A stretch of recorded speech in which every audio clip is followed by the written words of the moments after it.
Are you a life coach who wants to make a difference in the world? Do you want to share your wisdom, passion, and experience with others?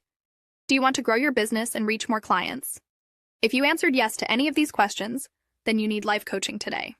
Life Coaching Today is the largest platform on the web for life coaches, therapists, and hypnotherapists who want to enhance their visibility, gain exposure, and connect with clients. Life Coaching Today is more than just a directory.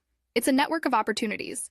By joining Life Coaching Today, you will get access to a magazine where you can be featured and connect with over 30 million subscribers. Be a guest to our podcasts with over 55,000 subscribers.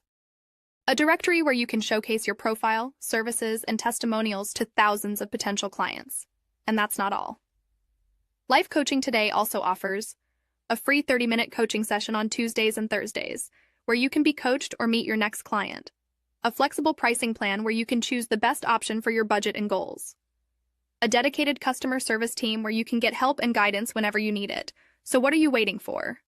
Join Life Coaching Today and take your life coaching career to the next level. Visit www.lifecoachingtoday.com and sign up today. Life Coaching Today, the largest portal on the web connecting coaches, therapists, and hypnotherapists.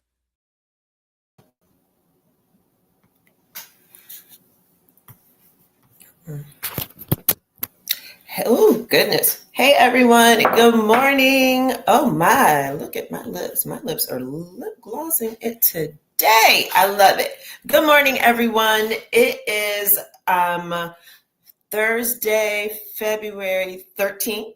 I think that's where I'm going to claim that date for today. The day before the most love is supposed to happen day, Valentine's Day.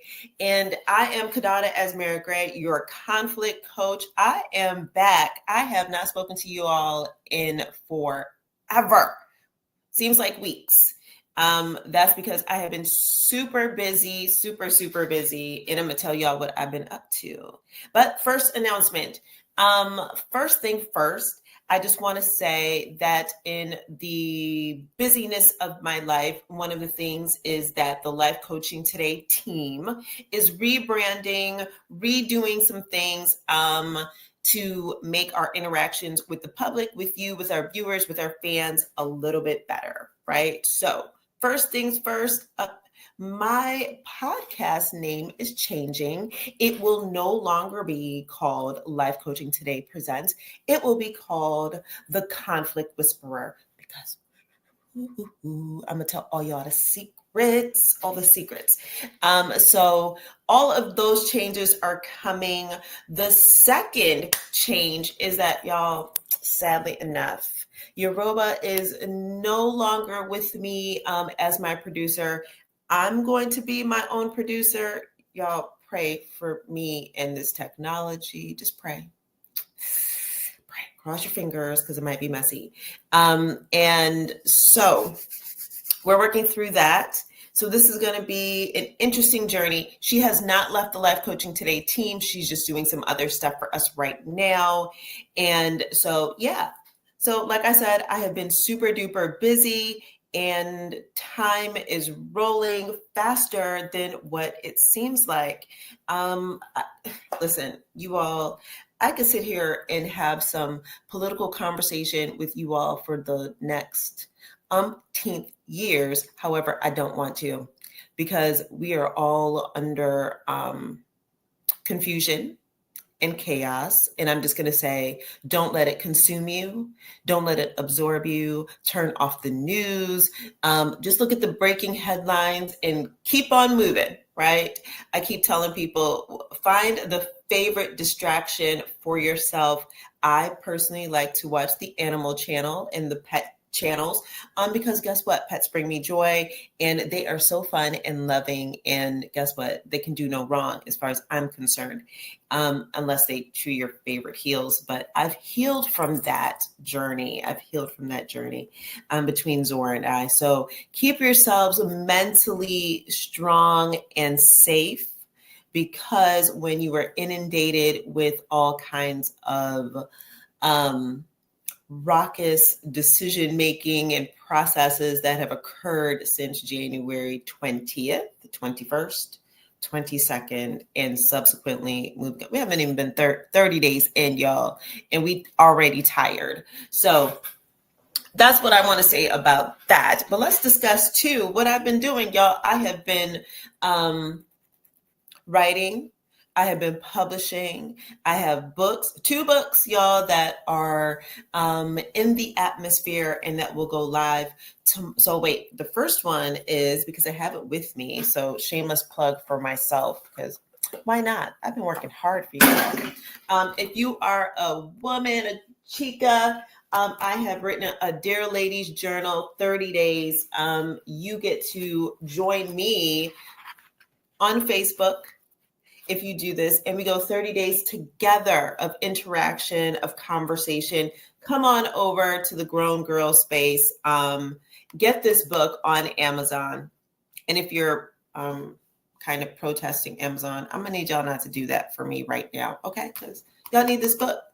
My second book will go live tomorrow. It is dropping tomorrow, y'all. I'm so excited. It will be the Kindle version, drops tomorrow officially on Valentine's Day. It is called Miss Polite Stained Heart. And guess what? I am Miss Polite. You guys will be shocked because most people don't know that I'm a writer, that I'm a poet. So more news to come about that. More news to come about that. So, but just look for it, because you know what? I want to be a New York Times bestseller. Goals, and I need you all to help me with those goals. Ooh, I'm going to take a sip. Because today's topic, in the spirit of love, in the spirit of what is occurring inside, outside of relationships all across this world, I think that we need to have some relationship discussions, because life is evolving for all of us in ways I don't think we even imagined. I always think about where we're at, like in relationship world, on a time frame, right? And what I mean from that is like a historical time frame. Now, some of us have survived relationships and we did not have the opportunity to define relationships, right? But I will start to say that relationships, for me anyway, by what I've read and what has been, marketed in historical movies and books and so forth, like there was a rhyme and a rhythm to, there was rules of engagement about how men and women interacted with each other, how dating was supposed to occur. At one point in time, and let me just say this, it always seemed to be a protection of women in that space, because, men behave a certain way. So women had to be chaperoned, and there was courting, meaning that there was dating going on. We dating for marriage inevitably, or your parents would help you find the right match. Or if you were in different cultures, you had a matchmaker, right? That would assist you in the relationship space.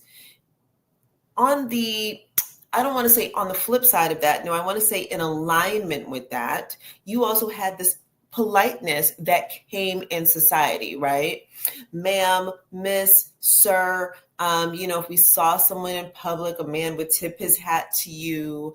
And I say that, and I want to bring that up. Put a pin right there, right? And you keep on moving. You walk on by, you might be like, ooh, he's handsome, but you kept on going. You had a little decorum about yourself.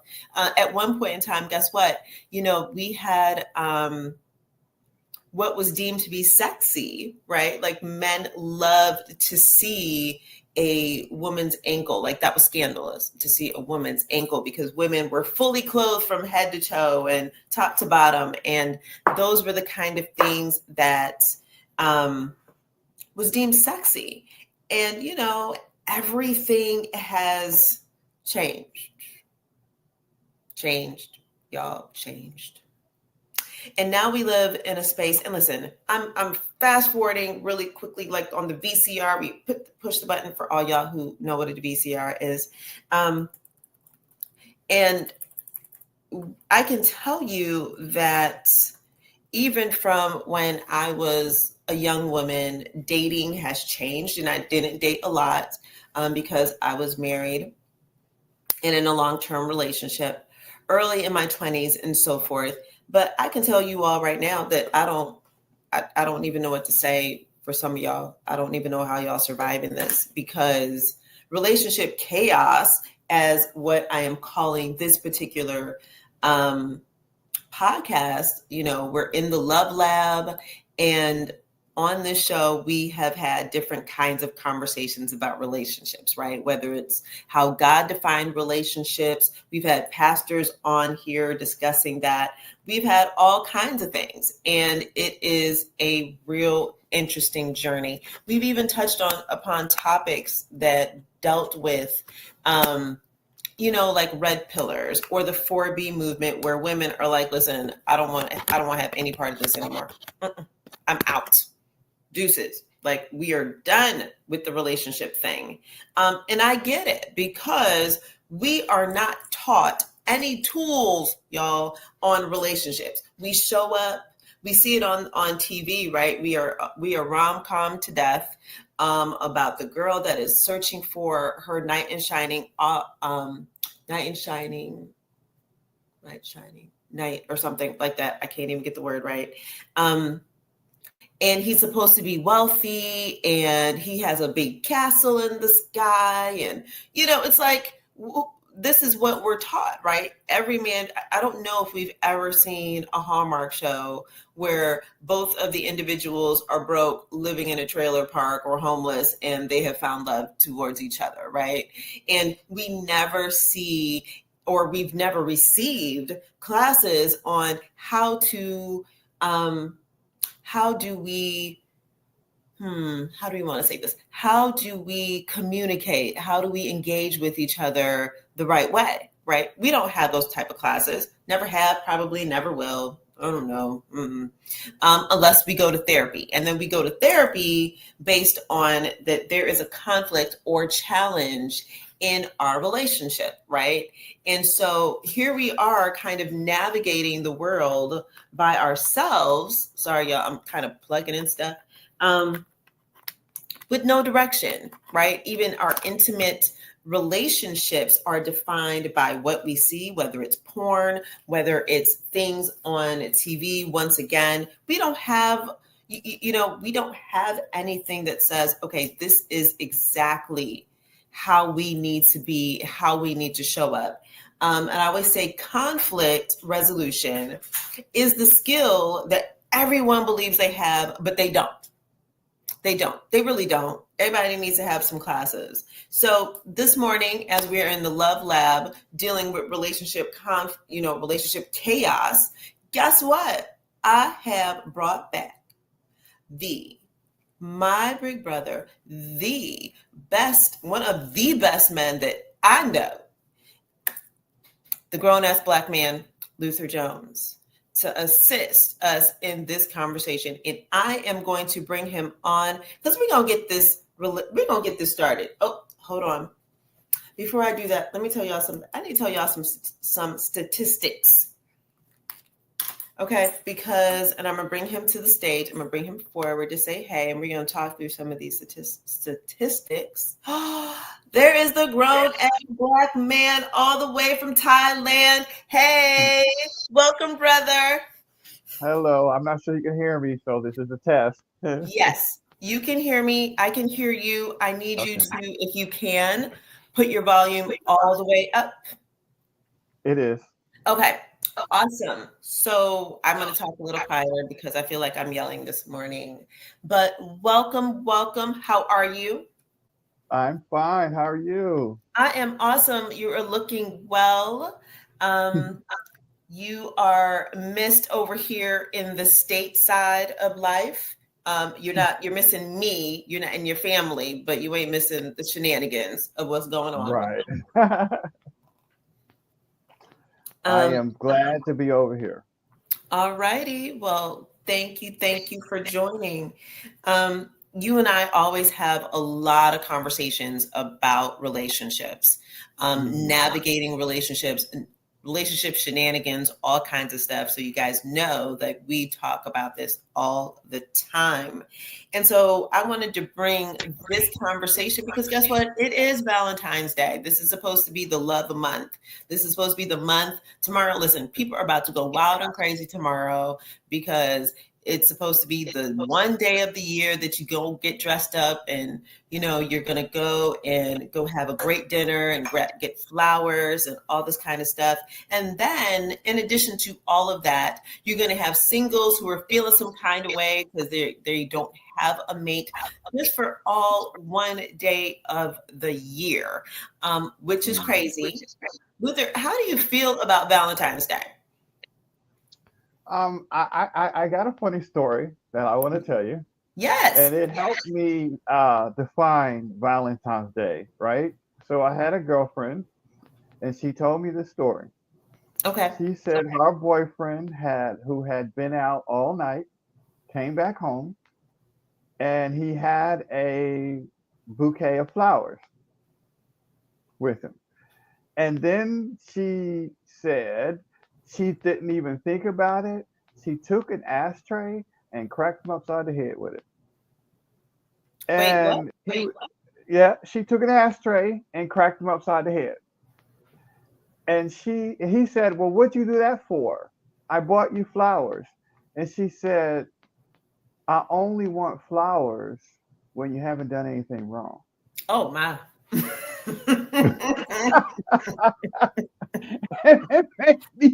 a different version. I mean, it was crazy because I laughed. At the time, I still laugh. I'm like, "You did what?" But when she gave a rationale, it helped me realize is Valentine's Day cannot make up for 365 days of inappropriate. Yeah. That's the moral that she was trying to say. You know what I'm saying? We can't use Valentine's Day in that way. So I do think that when it comes to Valentine's Day, right, it's an opportunity to do inventory. And that inventory is for that self-evaluation. And I'm speaking from a man perspective, right? And I'm saying, what grade do you give yourself? Oh, wow. Are you an A or are you an F? Ooh. And then it's an opportunity to move forward to improve yourself. And what I'm saying is that self-realistic evaluation is ask yourself, if you were dating you, if you were in a relationship with you, would you want a divorce? Oh. Because self-evaluation is what I think we don't do enough of. We don't do enough of saying, how would you feel?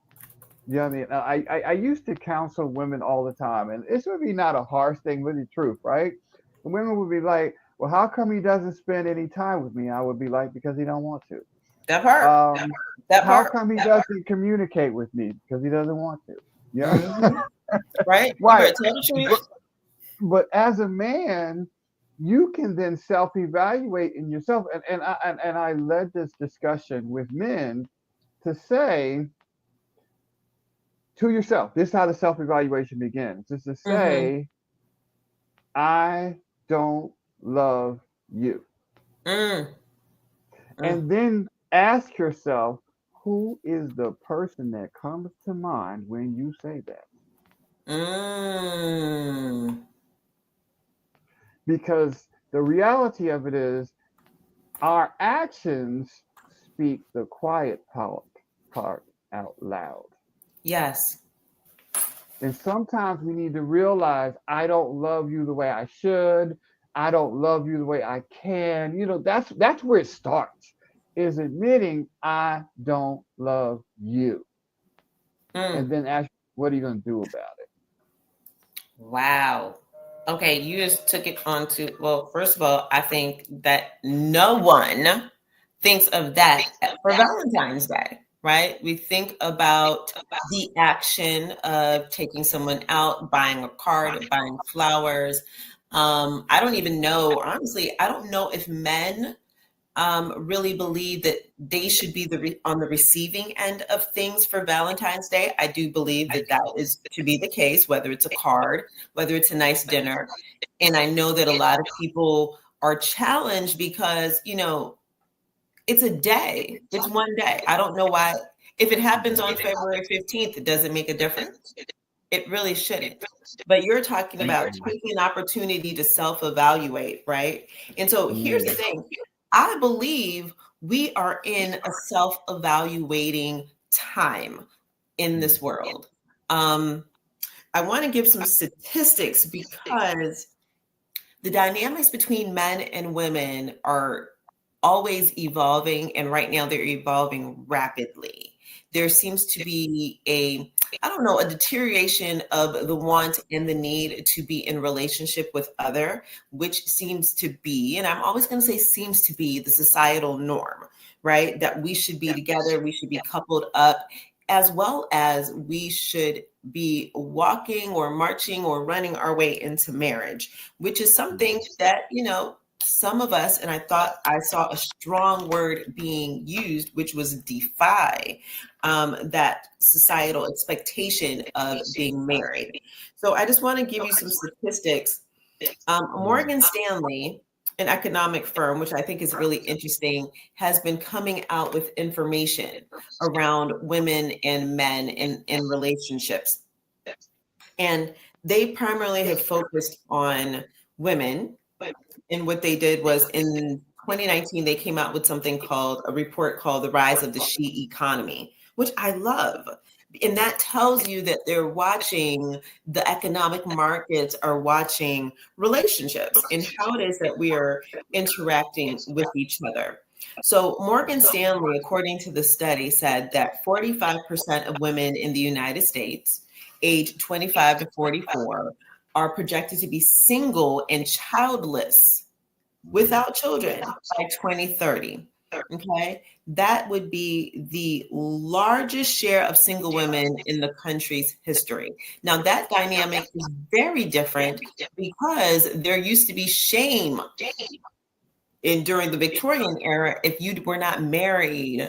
If you weren't married by your 20s, listen, you were considered an old maid and there was shame around it. And so that's interesting. And so here's why women and what women are focused on. They are focused on their career. They are working on and focusing on their own personal fulfillment. They are in the workforce more, so they are looking at their own work-life balance. They're also looking at the finances of this. One, they're looking at the cost of having children, right? Daycare expenses, school expenses, heck, buying a house, just giving time, and time can be expensive. And women are looking at that. And so I find that extremely fascinating. And most importantly, women have higher relationship standards than men do. And women are like, I'm not doing this anymore. I'm not doing this anymore. Here's some other statistics that I thought was interesting because, when we think about relationships and people being coupled together, whether in long-term relationships or marriage, one of the words that's always used is primary breadwinner. And if you guys don't know what the actual definition is of a primary breadwinner, of course, I had to go define it. And that is the individual who earns the most income and is primarily responsible for financial support in the relationship. They are taking care of the household. They are doing all of the things that are related to a household, supporting financial support. With that being said, here's an interesting dynamic.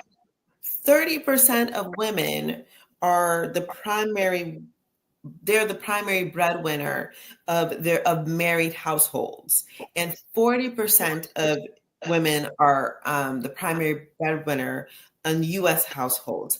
That's a staggering, huge amount of women that are at the top. And I'm sure that can change the financial dynamics and the power dynamics in a household. And so, Luther, I have a question for you. Mm-hmm. Would you have a mate that made more money than you? That wouldn't bother me. And I'm gonna tell you why it wouldn't. Because there are certain dynamics that need to be addressed before entering into a relationship, right? The the the I call it the power of one. Mm, We are better as one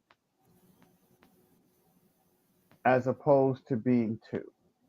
mm, So the I do think is like when it comes to finances, right? Is some men are not good at managing money. okay. If your wife is better at doing that than you are, you have to cede that position to her. That's the power of one, is to allow the person that has the skill set to be the one.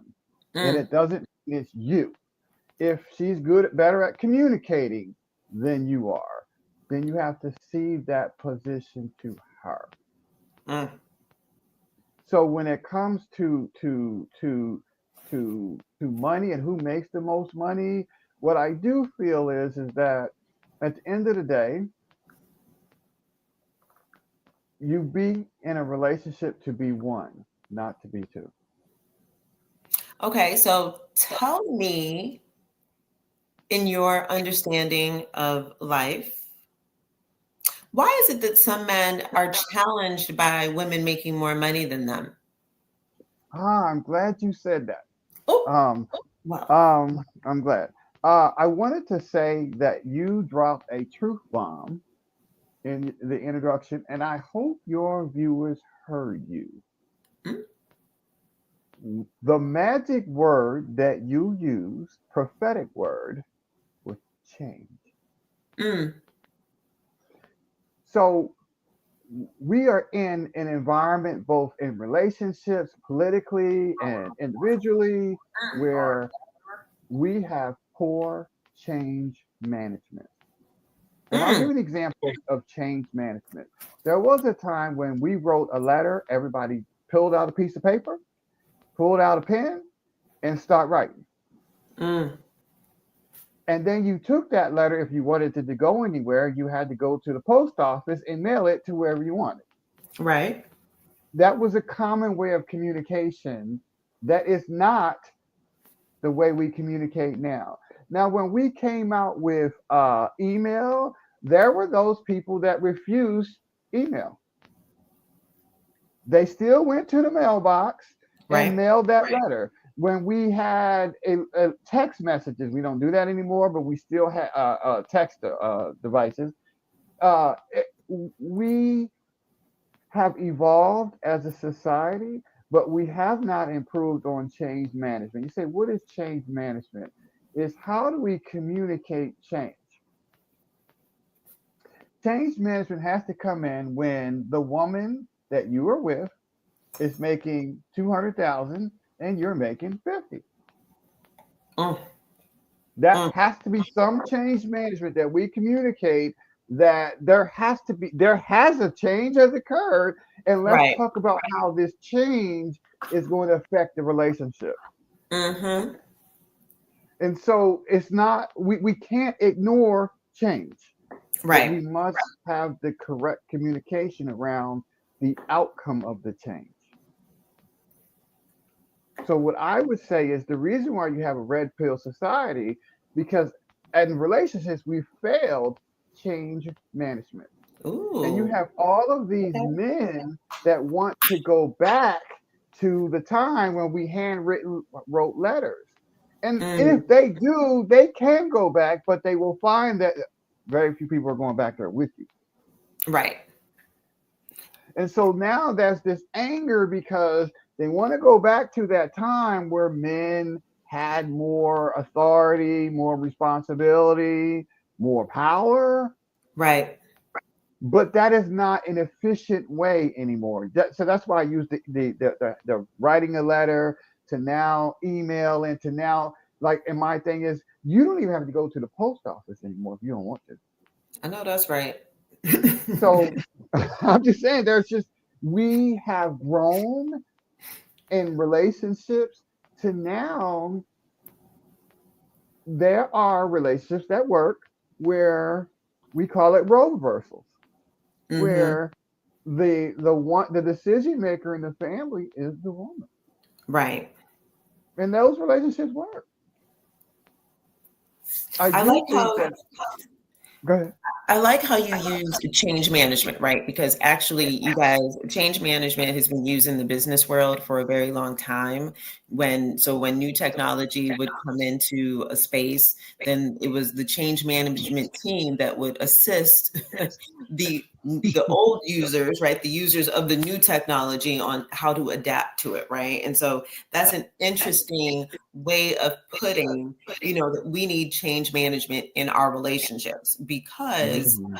and not even in the relationships, it starts before, prior to entering into a relationship, because you have got to understand, like, there's going to be a potential mind shift change, right? Whether a relationship is going to be 50-50, 60-40, however that works. But I also caught something that you said about communication, because I had written this down earlier today.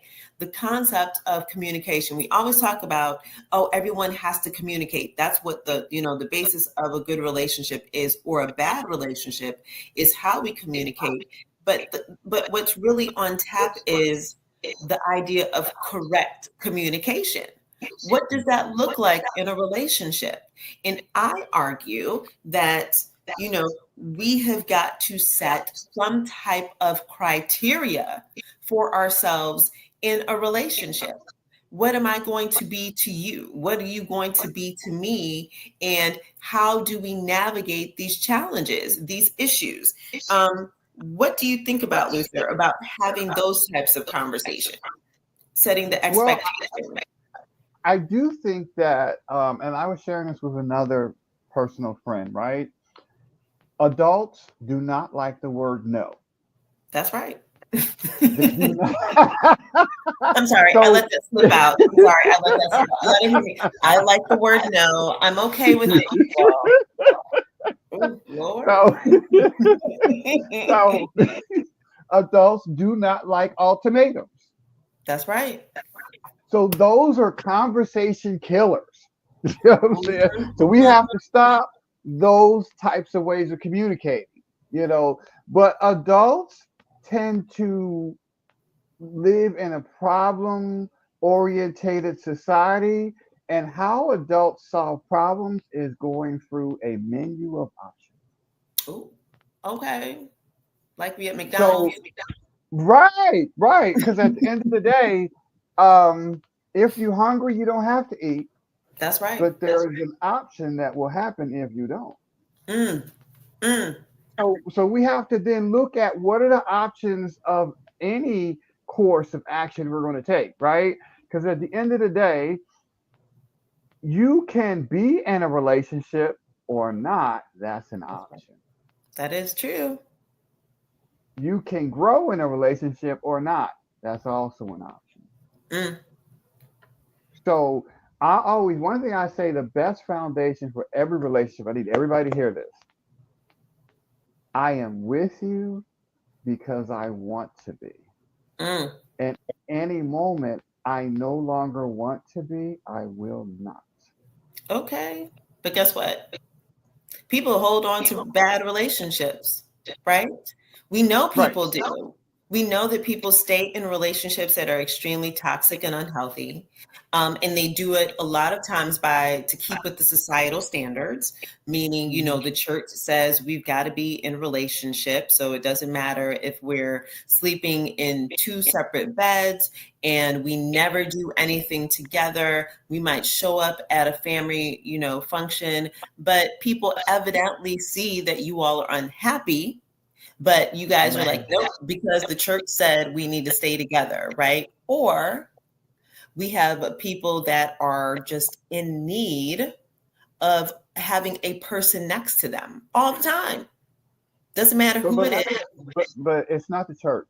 that has taught Sometimes you it is the that. church, though. It's not. I'm gonna be honest with you. Have you ever had a child that played with a doll so much that you had to throw the doll away when she wasn't looking? No. Maybe for y'all out there. Right. Because what we have, it's called learned behavior.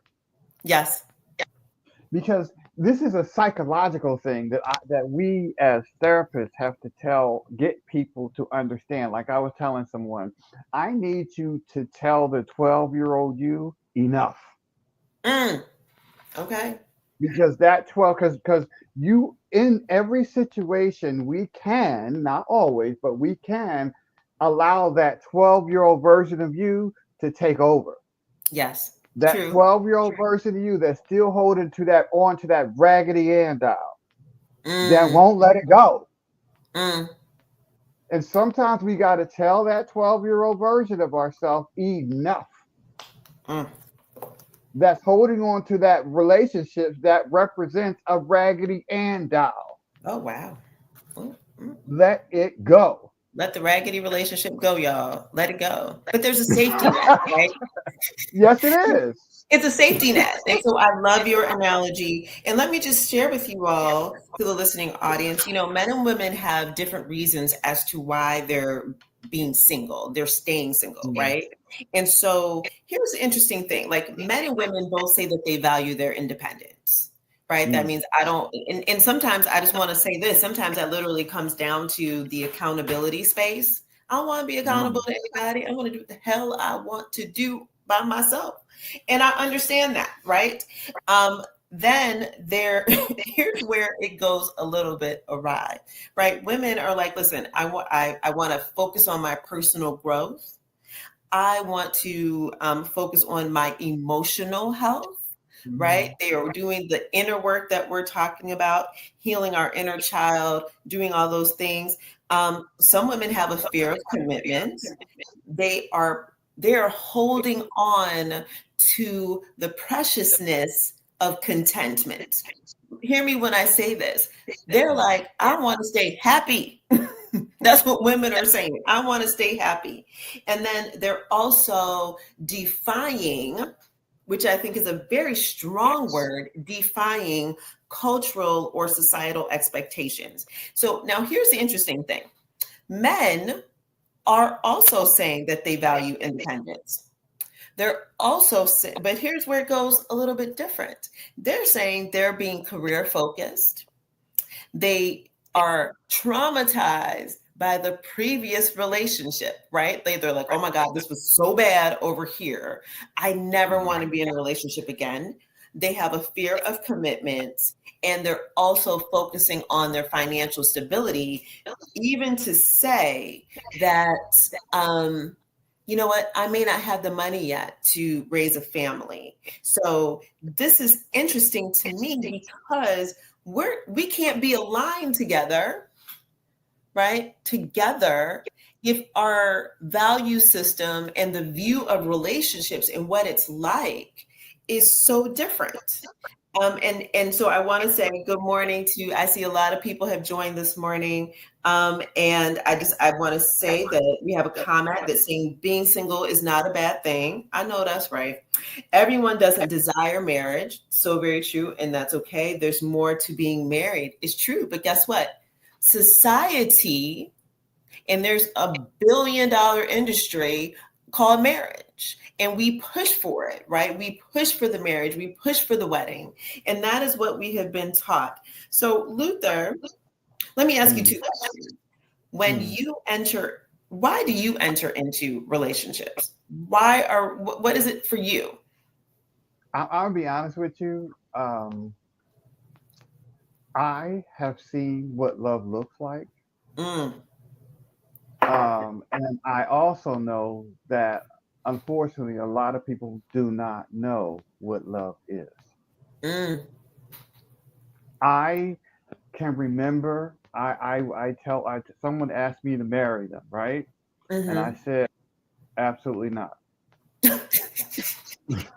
Well, I think we're either supposed to go yes or no. I don't know if you're supposed to say absolutely not. Right. But there's a reason why I said absolutely not. Because once you know what love is, you know what love is not. Oh, true. I'm reminded of a husband and wife that was married for 30 years, 30 plus years, right? You no longer had to question if he loved his wife the way his eyes would light up when he hears her name. Yes. After 30 years of marriage, I saw it with my own eyes. And the sad part of the story is I had to instruct my staff to stop mentioning her name around Mm. him Oh, wow. because he was no longer going to see her again. And I hadn't figured out how I was going to tell him that. Mm. Mm. But he had that love that will do anything for a person. I think women want that. Yes, we do. That, Yes, we do.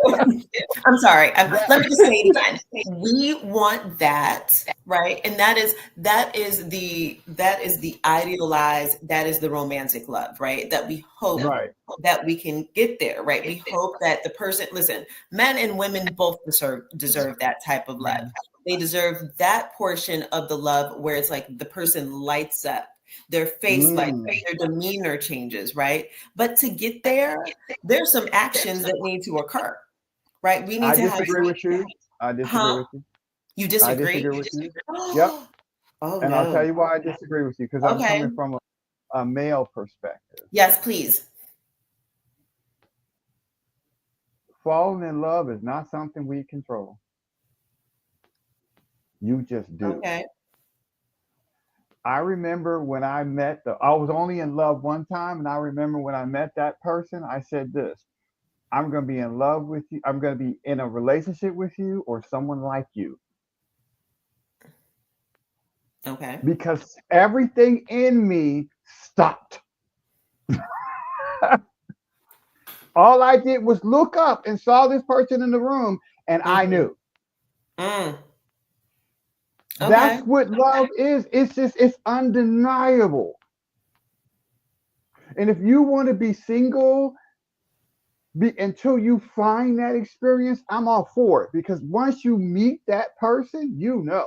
As a man, you stop making excuses for why you don't go to work. Oh. You stop making excuses for why things don't get done, why you don't follow up with things, Oh. because you have finally found the one. Mm. You don't have to say, when you find the one, time stands still. When you find the one, a lot of people say, well, I need my space because you're not in love. That part. That When part. you're in love, and this time I know for a fact, when you're in love, being with your girlfriend is not like being at a football game where there's winners and losers.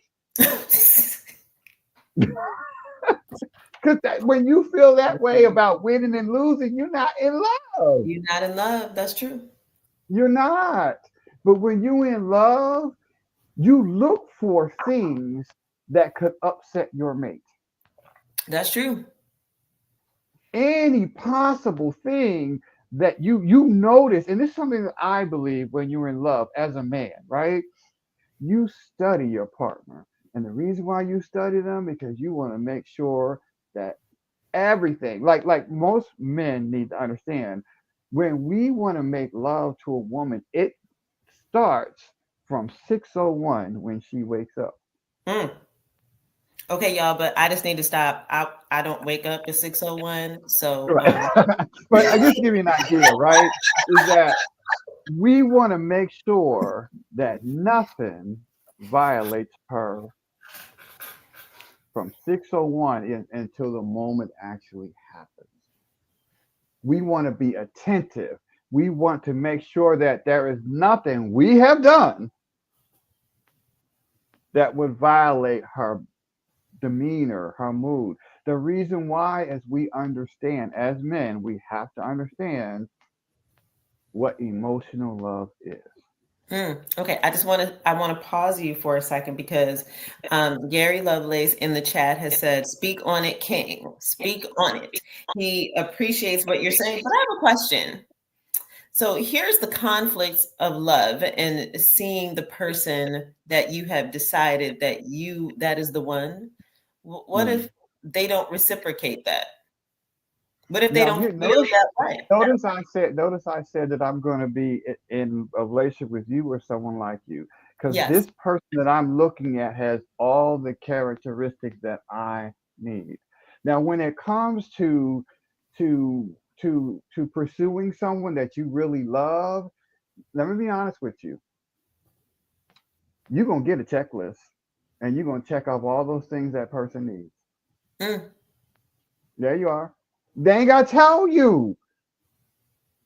You're going to engage with them. You're going to find out, oh, this person loves education. Guess what you're going to do? Get educated. I know that's right. This person loves uh, communication. You're going to find out, how can I be a better communicator? Because you love that person. My thing about, like I was telling somebody, I can't reveal to you who I was telling this to, is this person that I'm going to refer to is engaging in a relationship with someone they like. And I told her, your prospective mate needs to see you take the mask off. Mm. Okay, wait a minute. So you're talking about, so here's the thing, right? There's a saying that people show up with their representative and it takes like 30, 60 days before the real person shows up. Why can't we just show up as we are? Listen, Thank you you. date me. Listen, I'm gonna tell y'all right now. You date me, you getting all of me, all my flaws up front, because I can't even hide them. I don't do it well. I just don't pretend well. So why do people show up with a representative and that's not who they are? Mm-hmm. You got to show up. I But told why this do person. people don't? Why don't people do that? Why y'all in the chat? Why y'all ain't showing up like y'all supposed to? That's a good question.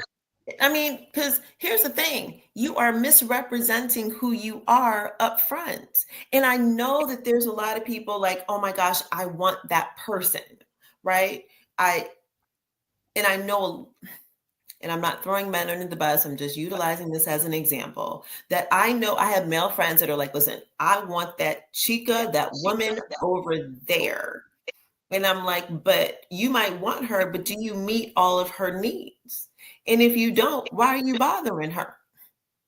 Or, she's not available to you, but I want that one. I want that person. And so it becomes a matter of, well, I just want to collect that person because that is the person that I want.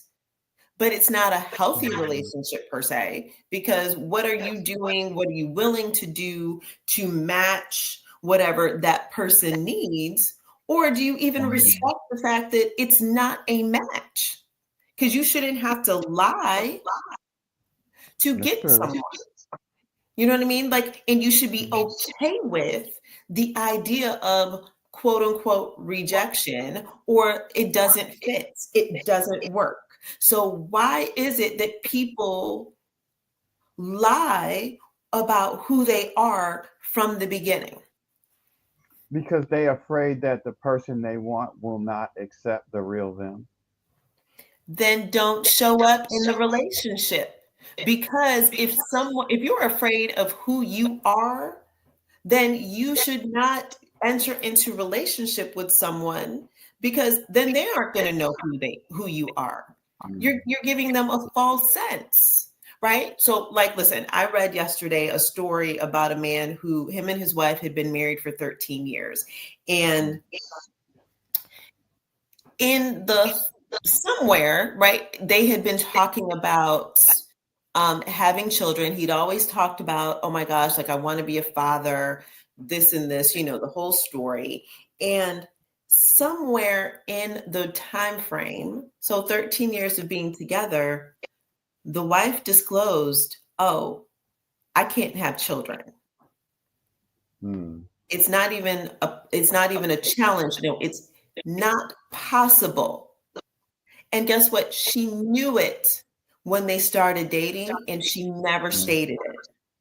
So 13 years in, now he has discovered he can't be a parent. He loves her, but he feels lied to. Didn't she misrepresent herself? What do She you do at did. that point? But here's the thing you gotta think. Remember I told you can't, it's ultimatums and no are not communication starters. We have to look at options. You have to have the conversation. Now that we're communicating a change, 'cause even though it's a late change, but we're still communicating it, how then we look at options to how we move forward? Does that make sense? It does, but does that negate the fact that she did not show up as her true self? Right, but you can't go back in the past and change that, right? We can't focus on that. Because right now we have to live in the moment and not in the past. Can't do that. Interesting. Okay, so what do y'all think in the chat? Because so I see we have a chat. Lorraine says perhaps we are in relationship to, showing up who as our representative, but the person wants to see what they want. And then Taisha says, you ain't got to lie to kick it. Come And on I now. agree. Yes. So here's the thing. If the relationship is founded on a lie, even if it's the smallest of lies, what do we do? Do we stay in the relationship and deal with the fact that I do love you? Like we've built this relationship, we built this life together. Would you all stay in a relationship if someone lied to you and you found out? Or like Brother Luther said, that what we do is that we focus on the here and now. Mm-hmm. Because how do you get past that? It's called forgiveness. Mm. We have to learn forgiveness even in relationships. Yeah, you do. We have to forgive each other. Something that I counsel this couple to do is to create a safe space box. To acknowledge that they both have secrets that they started the relationship with. They both did. And to sit down and write down each of those secrets that could destroy the relationship and agree to not open the paper, but put it in that safe box as a way of confessing that I love you and I lied. Oh, wow. Interesting. And if the truth is ever discovered, now here's what I said: put it. You write down what you did. You write down the date. You write down the number so that you can't go back and put another one in there. There were 9 things in there that you lied about, and 1 through 9. So your partner knows that there's only 9 things in that box. And if there's 10, that one don't count because you were dishonest about that. We have to have a way to move forward because they're already in a relationship. They already did lie to each other. You can't go back and change that. But they can't deny what they have right now is something good. Now, I wanted to share this because I feel like somebody needs this. Yes. So I wanted to share this. I told you I was in love one time in my life, right? I consider myself a very intelligent person, right? So when my partner came to me and said, I got what you need, and that's why you're in a relationship with me, the intelligent person was like, really? And what would that be? I know that's right. Listen. But listen. What my partner told me shut me up. Oh. And the reason why, my partner said, you are very calculated. You're so calculated that at times you cannot make a decision. I am spontaneous. I bring to your life what you can't do for yourself. Oh. Now, I had never saw that. I never realized that that's why we were in love, because we brought to each other's life value. And balance. Yes. Because I love the spontaneity. I just didn't see it like that because I am very calculated. Does that make sense? Yes, yes, yes. So relationships can exist because we bring value to each other's life. We add that part that we're lacking. That's why relationships are needed. Too many times we want to marry a clone, someone that's just like you. Oh, They don't add any value to your life. They just like you. don't marry a clone, folks. Don't marry your person. Don't let your person be you. Right. Because you can't grow in a relationship with someone that has the same problems that you do. So let me just share that Big Brother Luther, the grown ass black man, asked earlier about, doing a self. He shared with us that we need to do a self evaluation, and he put the question on the table with your self evaluation of you, right? In meeting, in dating mode, and whatever. As you as a mate, would you date yourself? Hmm? Would you date yourself? Have you done the inner work? Are you willing to share parts of your life? Are you willing to be open? Are you willing to be present? Right? And if you are entering into a relationship, ask yourself, what are you entering into the relationship for? And you should not, I'm just going to say this because we're grown over here, you should not be entering into a relationship just for sexual purposes. And if that's your mindset, you're doing it wrong. You are doing it wrong because you're bothering people. You're bothering people. Let people listen. Let people live their best lives while you out here trying to live your best. Find the person that you want to live your best with, even if it's momentary. Okay. But everybody is not trying to be engaged that way. And I think that one of the challenges in relationships or trying to achieve a relationship is the idea of even how do we start? How do we begin? You got people fighting over what does a first date look like? Or I don't want to court you. Or in court meanings like dating you to make it go into a long-term relationship. We've got grown men out here upset about having to pay for meals Well, can I because be honest? For yes, my go ahead, sister, be honest. Be my honest. sister, a first date is never Netflix and chill. Oh, well, that part. Oh, I just want if y'all I, didn't I hear don't mean to curse, but I'm like, you got me fucked up. What? What? That's Netflix and never a chill is first not the first date. date. Right. It's not the Netflix and first date, chill is y'all. never. That's what we're not going to do. Too many women have been raped, have been abused from a Netflix and chill. Listen, We ain't doing that. ladies, let me just tell you all something. In the world that we live in now, we need to be safe. Please don't go back to a man's house on the first date. Mm, Please don't let a man come to your home for a mm. long time, like a long time. Earn it. Hotels are real. And I'm not trying to say to disassociate or make it seem as if like you can't that he doesn't value you. However, but you should have your own sanctuary, and that's where you Mhm, need to be safe. So be clear about how you do that. But Brother Luther, I do have a question. Explain to mm. me, and you know the person, the type of chick I am. What's up with the men who are like, I don't want to pay for dinners.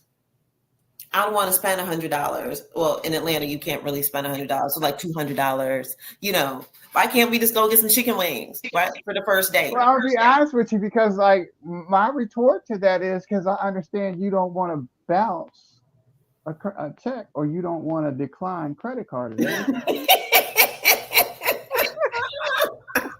Are you inferring that the brothers that don't want to pay, they I'll broke? be honest because Are you the saying they're reality broke? of it is, no, yeah, I'm saying that because at the end of the day, I can take you out to any restaurant. I said this to someone else when I was telling them, it's like, if I see my sister out with her girlfriend and Mm-hmm. they at a restaurant, I just happen to be there, right?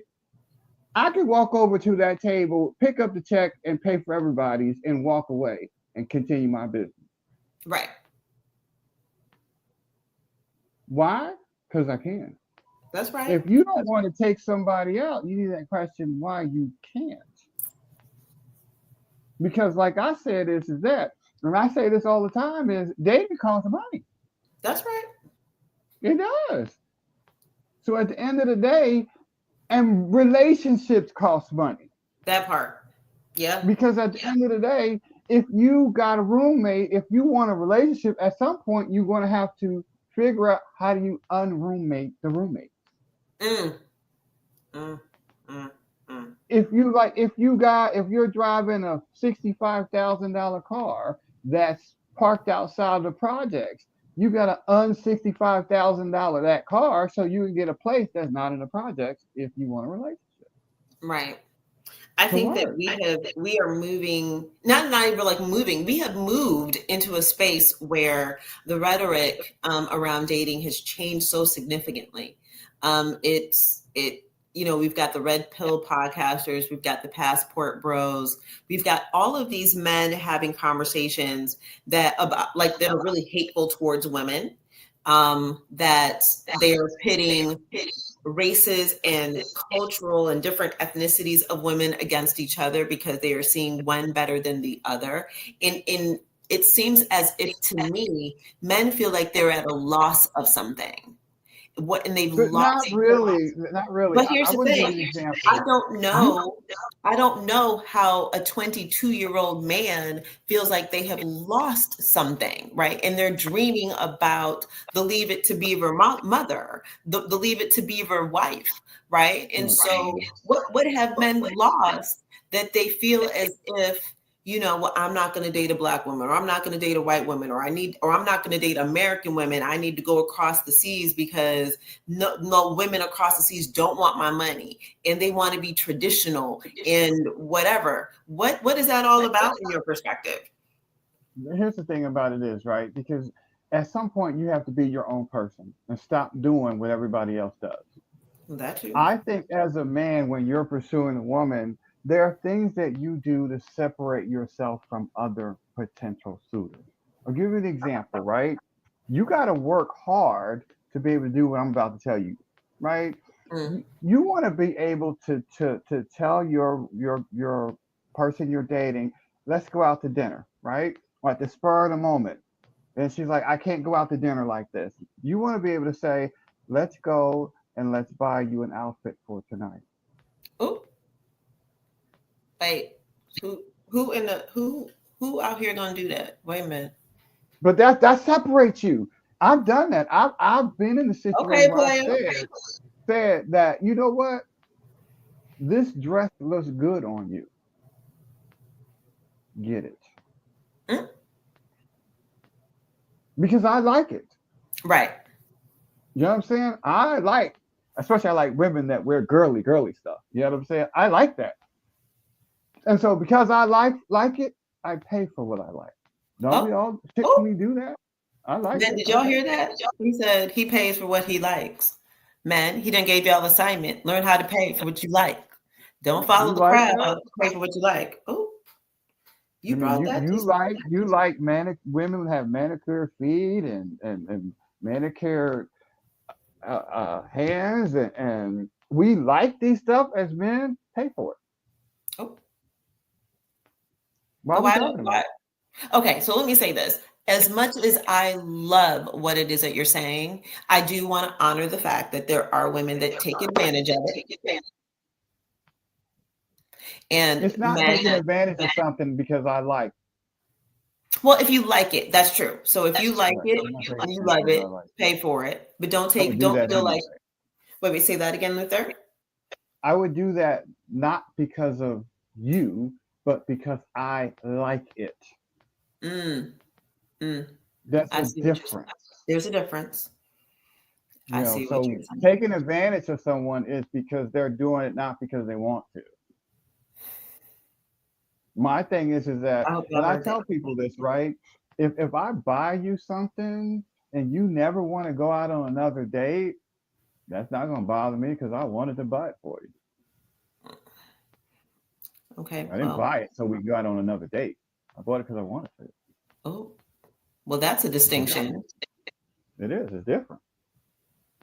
That's grown man behavior right there. It is. It's like it's different between doing something because you're trying to get something and doing something because you want to. Oh wow.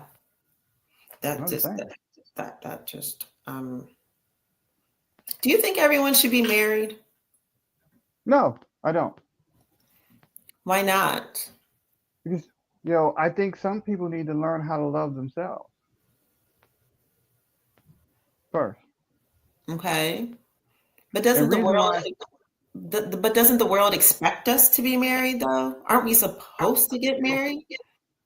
here's the thing about it is, right? Girls play with dolls when they're children, boys play with toy soldiers, right? And so what does that mean, really? You know what I'm saying? We frown on the fact that if a boy wants to play with a Ken doll, something wrong with him. Is it? Right. You know what I'm saying? So I think that we have to stop. It's like Valentine's Day, right? Valentine's Day would be insignificant if every day was Valentine's Day. Oh, I was about to sing a Let me song. say that again because some people may not have heard that. Valentine's Day is only important because it's the only day you do something. That's right. But if you do it every day, Valentine's Day would and should be like any other day. Mm. Mm. It's all in how you look at it. You know what I'm saying? If you value your wife the way you're supposed to, then why do you need a day to recognize the value that you have in her? Shouldn't that be every day? Oh, The well, only time you take her out to dinner is on Valentine's Day, and 364 days out of the year you at McDonald's? Really? I didn't have my mushroom coffee this morning, and you out here about to cause problems in people's relationships. Right. But we need to reevaluate. You know what I'm saying? If at the end of the day, maybe you shouldn't be in a relationship because at the end of the day, if you value something, you take care of it. That's true. Don't you? That's true. And if you don't value it. You will lose it. Or you just stay in a toxic ass relationship just because you Yeah. need to have a body. Right. But codependency is a real thing. We have to acknowledge it. Excuse me, it's true. And some of us need coaching. That's the thing, right? That the chaos in the relationships, in all type of relationships, are because either we're codependent or because we don't know how to speak up and ask for our needs, right? Someone's trying to take one for the team. I don't like this idea of, you always should do everything for your mate to keep them happy, because that may not be true. That may not be healthy for you as the individual, and it actually may not be healthy for your mate. You're setting yourself up for failure. And Now hold on. I have to stop resentment. you right there. I have to stop Yes. you. From a male perspective, you're damn right. I gotta do everything to make you happy because I don't want someone else to have you. So let's stay there for a second. Here's the interesting thing though. I have found that some of the men that I know, and I've had this conversation, that when they say they are doing everything to make their wife, girlfriend happy, they're unhappy though, because they don't feel like their needs are being met. And that's the challenge, right? Because there needs to be a healthy balance. Because if your wife, let's say this, if the man is the owner of the finances, meaning that he balances the checkbook, he pays all the bills and whatnot, and the wife is the person that's likes purses, right? And she is a Chanel girl, and he knows she wants a new Chanel bag, but they can't afford a $6,000 bag. He's not supposed to purchase it for her in the name of, oh, well, I just want you to be happy, knowing that the family is going to take a hit and it's going to make him upset and unhappy. That's not realistic. Here's the thing. I'm gonna tell you something, right? If she wants a Chanel bag and you can't afford a Chanel bag, man, we have to talk about. I've said this again. We got to talk about options, right? Because the Chanel bag becomes an ultimatum if we let it. You know what I'm saying? It's because, is it the Chanel bag that you want, or is it a nice bag? Are they the same thing? It's the Chanel bag. Because the Right, question on but the table is it though? But you got to ask yourself, as a woman, you got to ask yourself, right? because you didn't marry Chanel money. Oh. So let's not. It goes both ways. You know what I'm saying? Once you marry somebody, you have to realize you marry into what their capability is.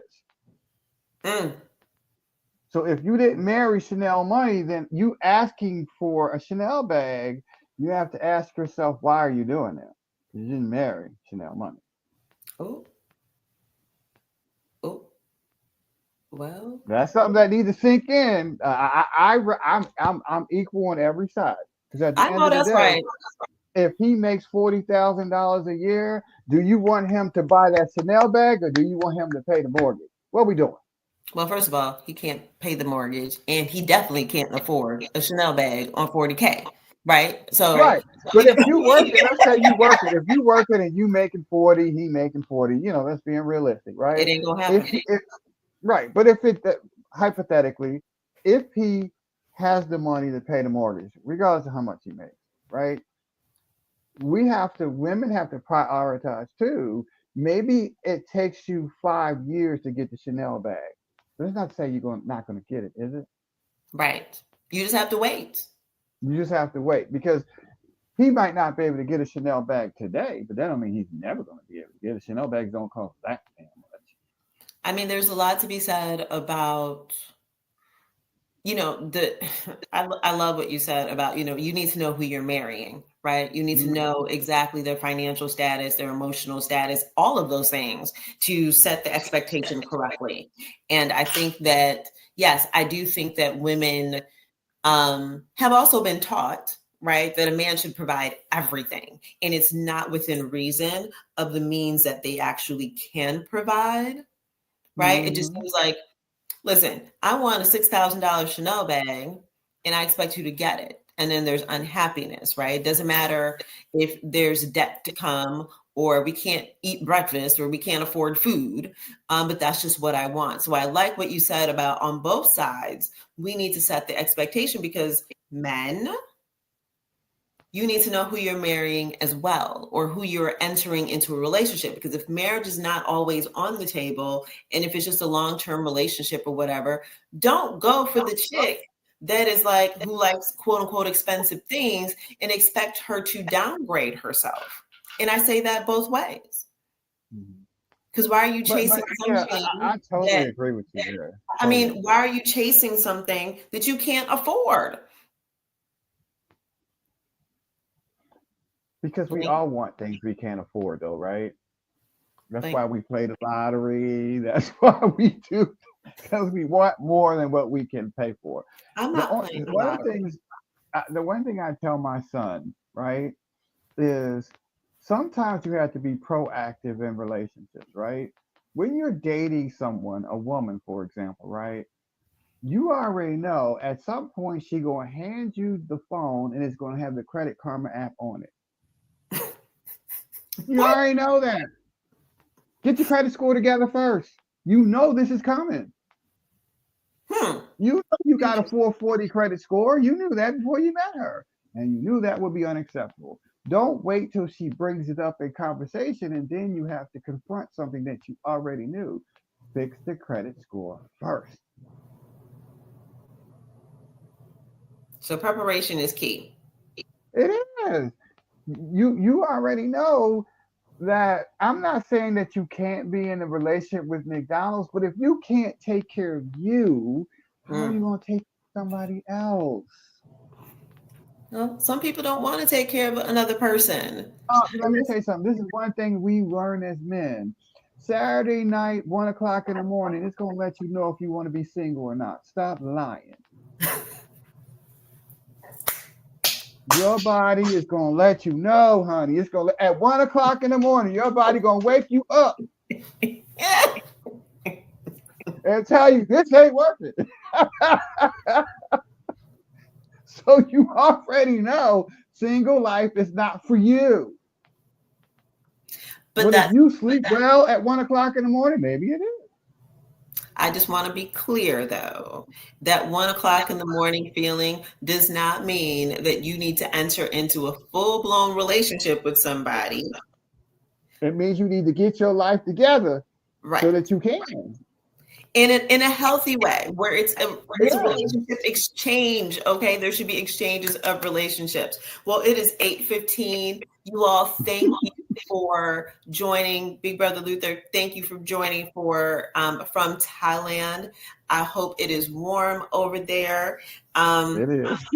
And everyone who's watching, you join late, go back and watch from the beginning, because there are so many nuggets here. So Luther, on this Valentine's Day Eve, leave our listeners with some good relationship advice. The best thing about, I would say, for relationship advice is it's the small things that matter the most. Mm. It is not the big. We often want the big thing. It's the small things that we should look forward to. You know what I'm saying? My thing is, if your partner, if the only thing he could do is to pledge to you, I'm going to be better and this is what I'm going to do, it's a small thing, but it is a Valentine's gift. Mm. What I am saying that for this Valentine's Day, we can't go back in the past. I told y'all that we can't go back. We can't fix that, but we can pledge to each other to be better. I'm gonna love you more. I'm going to appreciate you more. Mm. That's the Valentine that we should look for. Is how do we be better? And that's what I would say.